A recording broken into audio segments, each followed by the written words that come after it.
ఎక్కడ దేవుడు ఉంచాడో అదే అరణ్యంలో నువ్వు ఉంటే, ఆ స్థలంలోనే ఉంటే అక్కడే దేవుడు నిన్ను దీవిస్తాడు. రెహబోత్ ఎప్పుడు వస్తుందంటే, ఎక్కడ దేవుడు నిన్ను నిలబెట్టాడో అక్కడ ఉన్నప్పుడే నీకు రెహబోత్ ప్రారంభించబడుతుంది. రెహబోత్ అంటే దేవుడి నుండి వచ్చే విస్తరణ.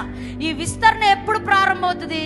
దేవుడు నిన్ను ఎక్కడ ఉంచాడో, కష్టమో నష్టమో వ్యాధో బాధో ఏదైనా, దేవుడు నిన్ను ఎక్కడ ఉంచాడో నువ్వు అక్కడ ఉండగలిగితే నువ్వు నీ జీవితంలో రెహబోతుని చూస్తావు. గట్టిగా చప్పట్లు కొడదామా? దేవుడు నిన్ను ఆశీర్వదించే కాలం ఇది.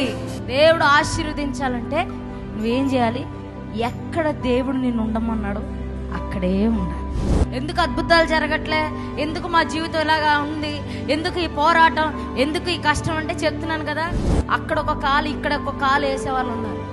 ఎప్పుడు రెహబోతుని చూస్తాం, ఎప్పుడు ఒక విస్తరణ చూస్తాం, ఎప్పుడు నీటి ఊటల్ని చూస్తాం.